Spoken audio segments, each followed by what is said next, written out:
Ooh, and welcome back to Adventures with a Home Health Aide. Listen, sometimes as a home health aide, we get put into situations where it's not our client that gets us.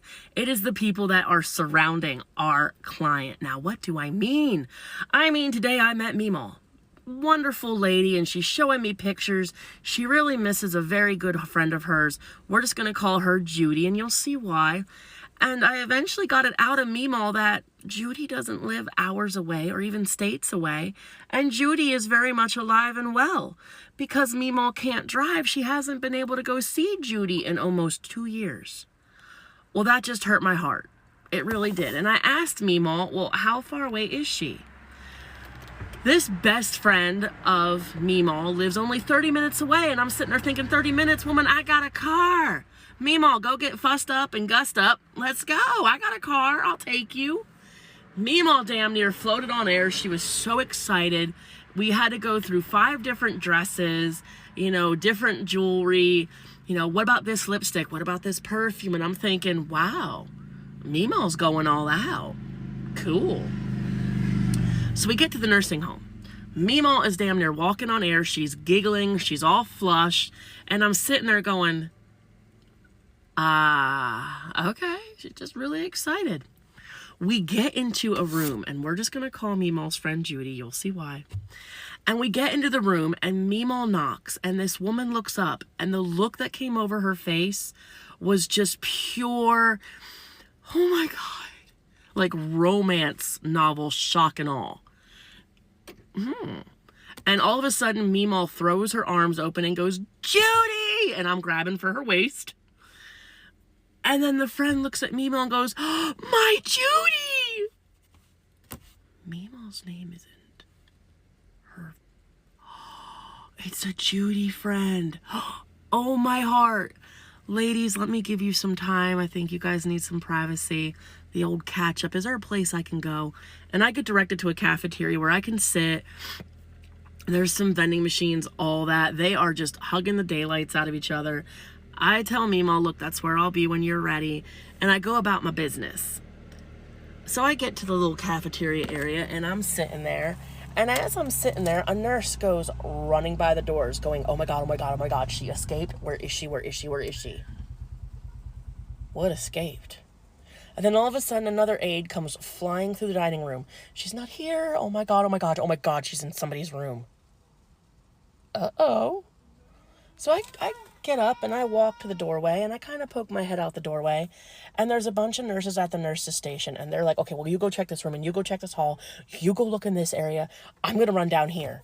And I'm like, oh shit. Apparently this facility has a problem child. And if you work in the medical world and you work in a nursing home, you know exactly what I mean by the problem child. So I go back to my seat and I'm sitting there and I'm reading, and all of a sudden I notice the curtains kind of moving. And they're the big, thick, heavy curtains to cover the big patio door. And sure enough, this cute little old woman comes out from behind the curtains in her wheelchair. How did they miss that? How did I miss that? Damn. And all of a sudden, she comes over to my table and snatches the bag of chips off my table and starts eating them.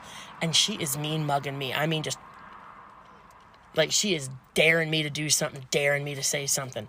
So I looked at her and I go, hello, you're fat and you're sassy.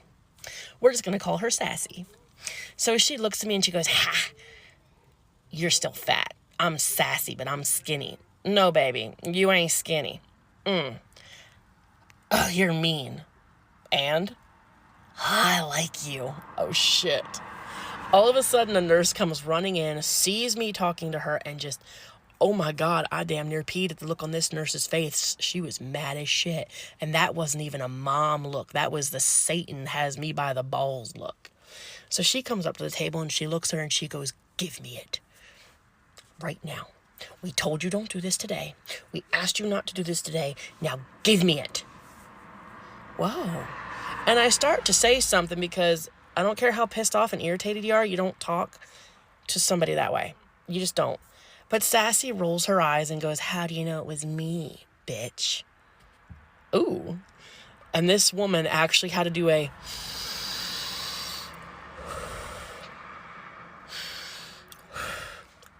Give me everything now.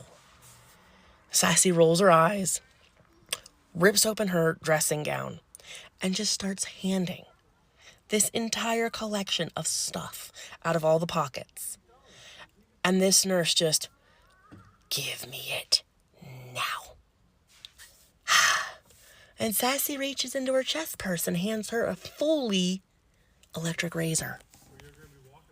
And I'm sitting there going, oh my God, this woman's a klepto.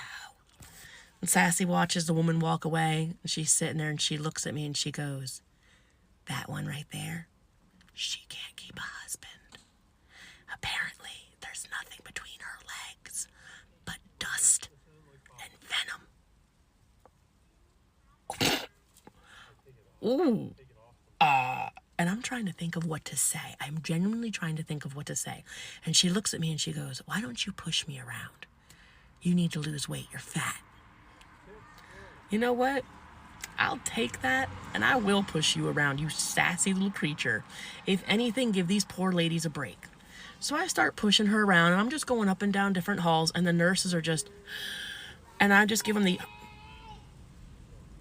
and I jingle my badge and they go, give him a break. Everything was going great.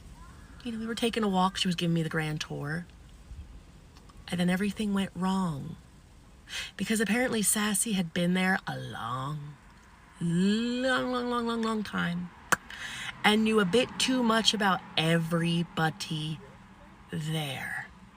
And that is when the deep-seated, the filthy shade, the piping hot tea was being poured. See Baldy over there? Yeah. His wife used to like to paint him up with latex before she... Okay, can't make eye contact with him now. Oh, see that one over there?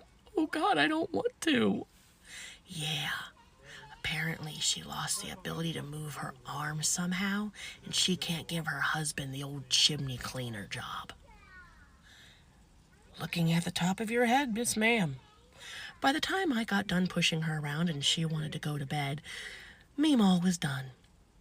And I was having a hard time making eye contact with absolutely everybody that I walked out with. Or passed while walking out. Those are nice shoes. Those are nice shoes. Because unfortunately, if I know something about you that I'm probably not supposed to know about you, and you want me to make eye contact with you, I do one of these. Because I don't know what to do. And it makes me look constipated and uncomfortable. But yeah. Sometimes it's not your clients that get you. And I hope if I ever have to go back to that facility, I remember my sunglasses.